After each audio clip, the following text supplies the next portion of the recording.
This is the Dollemore Daily, and I'm Jesse Dollemore.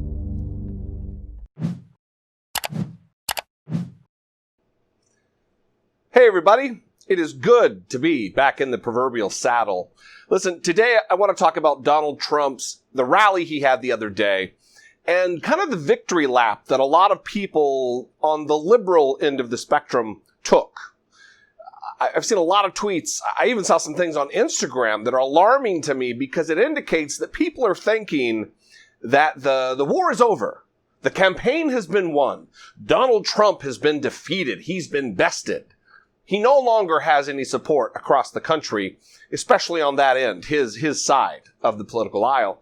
And I want to warn everybody about that. There are several extenuating circumstances that led to what took place in Tulsa. It doesn't have anything to do with protesters, but it certainly does have to do with the current pandemic and the situation, the health crisis that we're currently facing, not just here in America, but all over the world.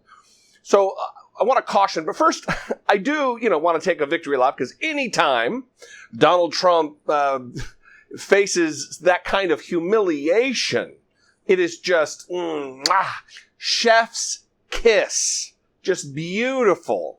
And we should all, take a moment to laugh at it because he is a braggart moron who constantly runs his mouth about how great he is and it's the best. He can draw crowds, and he didn't. He failed to.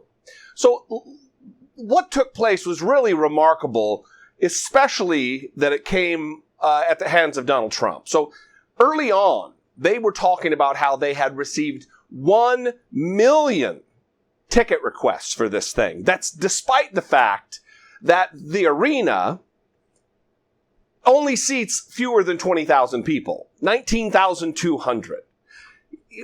Look, these pictures are funny, but listen to this little mashup here of all of the different times on Fox News and across media platforms, them bragging about, oh my God, 1 million people have asked for tickets. It makes it even sweeter knowing what happened. Watch this. And like you said, I don't know if people caught that, but over 1 million people have requested tickets to come to this event. Well, look, I think you're evidenced, though, by seeing 1 million ticket requests for this rally in Tulsa. I think it's time. They're so excited about it that you have no idea. And we have had so many signups. There are lines of people now, and we won't be there for 3 days.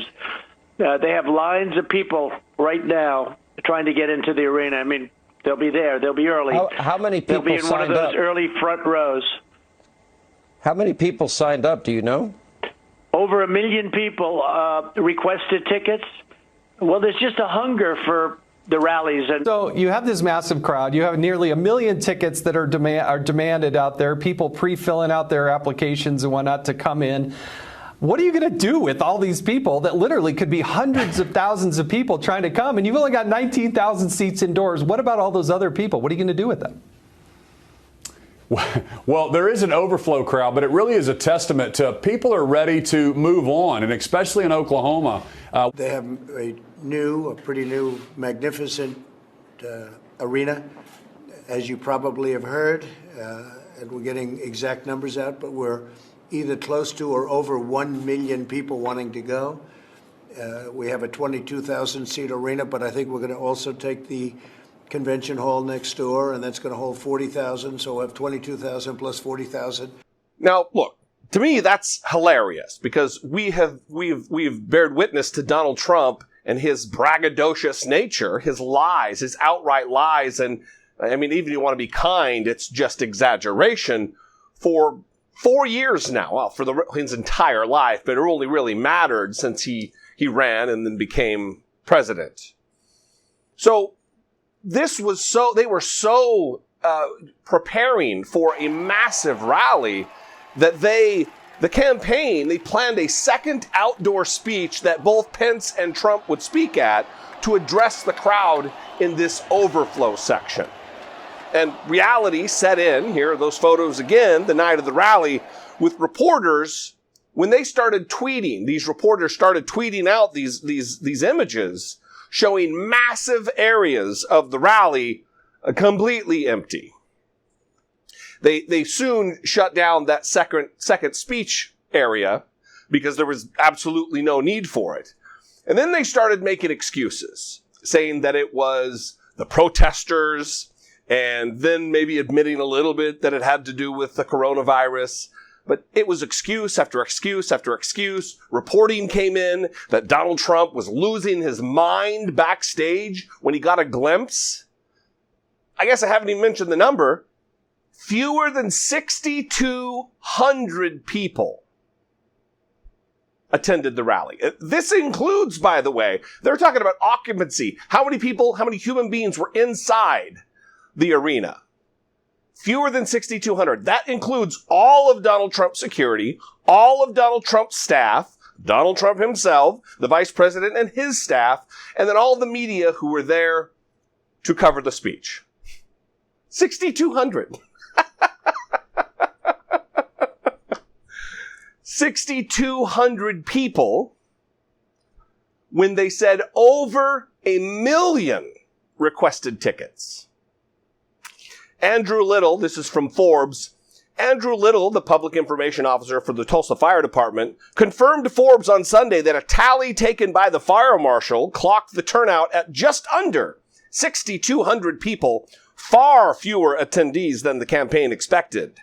A Trump campaign staffer told Forbes on Sunday that the turnout was 12,000, double what the fire department estimated. Now, this is what I want to talk about, because this, as soon as Donald Trump got back into Washington, D.C., he landed at Joint Andrews Air Force Base, or I guess it's not Andrews Air Force anymore, it's Joint Andrews, because it's an Army Air Force base. And from there, he flies Marine One, which is the helicopter, to the White House.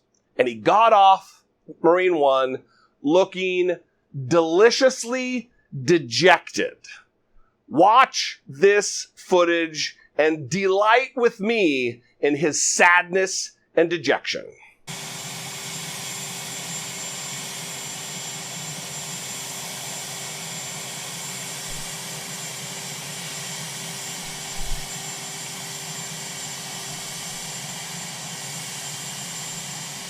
Now, here's where the important part comes in, because people are acting like the fight is over. People are acting like Donald Trump is donezo.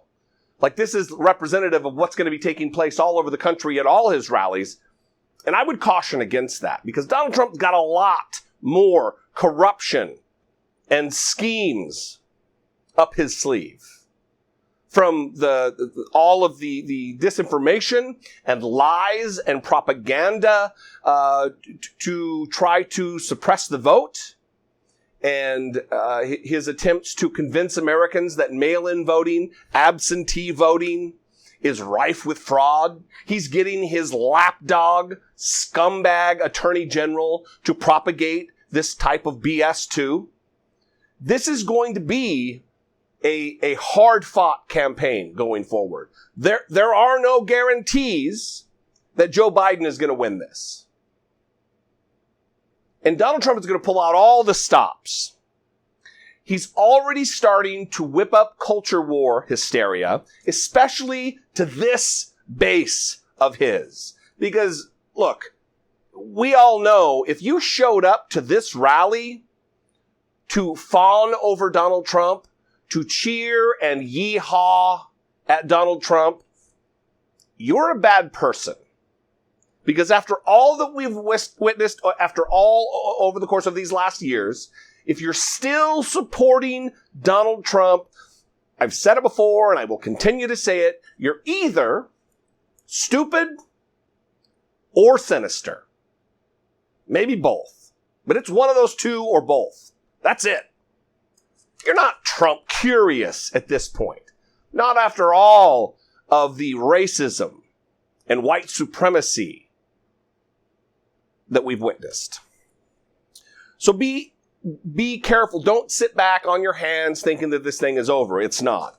Now, getting to some of the issues that he talked about in the rally that are going to be talked about throughout this campaign, They stem from what the last videos that I did about changing the names of Confederate leader, or changing the names of army bases that are named after Confederate generals, traitors to the United States, men who were comfortable with treason against their country, men who were comfortable killing their countrymen in service to ensure that we could own human beings as property. Donald Trump, he finds a kinship with this attitude. And the tearing down of Confederate statues is now on the docket again. Also is burning the American flag, which now he wants a 1-year prison sentence for an already determined by the Supreme Court right that you have to exert your political speech in the way of burning the American flag. Here's that moment from the rally. Okay, that's enough of that. I wanted to tell that story. Does everybody understand that story? The left-wing anarchists tore down a statue of Thomas Jefferson. Now we're getting into the real stuff. They decapitated a statue of Christopher Columbus, except in New York when the Italians surrounded it. They didn't have too much of a chance. Those Italians, I love the Italians. They heard they were going to rip down their beautiful Christopher Columbus, and all of a sudden they circled that thing. They didn't do too well in hurting Christopher, did they? Thank you to our Italian population. We're very proud of you, right? 2 days ago, leftist radicals in Portland, Oregon, ripped down a statue of George Washington and wrapped it in an American flag and set the American flag on fire. Democrat, all Democrat. Everything I tell you is Democrat. And you know, we ought to do something, Mr. Senators. We have 2 great senators. We ought to come up with legislation that if you burn the American flag, you go to jail for 1 year. 1 year.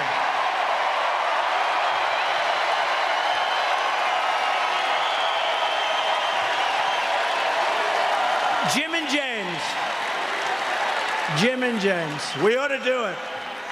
You know, they talk about freedom of speech, and I'm a big believer in freedom of speech, but that's desecration. That's a terrible thing they do. We used to have things, we don't have them anymore because we want to be so open, so everything, and look what happens. We should have legislation that if somebody wants to burn the American flag and stomp on it, but just burn it, they go to jail for 1 year, okay?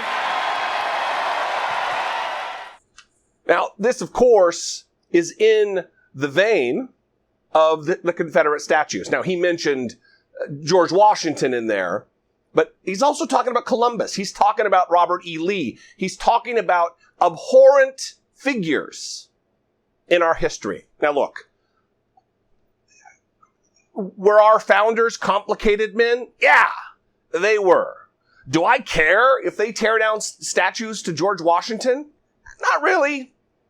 He owned all I don't know the exact number, but dozens to hundreds of slaves. He was an enslaver of human beings, and not during a time like the Bible days, where it was just, that's the way it was. There were many, thousands of his contemporaries who believed it to be abhorrent. John Adams, his distant cousin Samuel Adams, was given Sam Adams was given a slave in the mid 1700s, a little black girl as a slave, as a present, and he immediately set her free. It wasn't the norm. It wasn't just the conventional wisdom that it was okay. There were many people who believed it to be immoral and abhorrent, as it is. But there were others, like the generals, the traitors, the wretches who continued the practice, who didn't. So I don't care. I'm going off on a tangent here, but I don't care if they tear down monuments that are to honor men who enslaved human beings. I've got other things to worry about than that. So all of this does have to do with Confederate statues. Now, Donald Trump's emissaries are already running with this. Matt Schlapp, whose wife Mercedes works on the Donald Trump campaign, tweeted this: "Statues of Jesus are next. It won't end. Pray for the USA."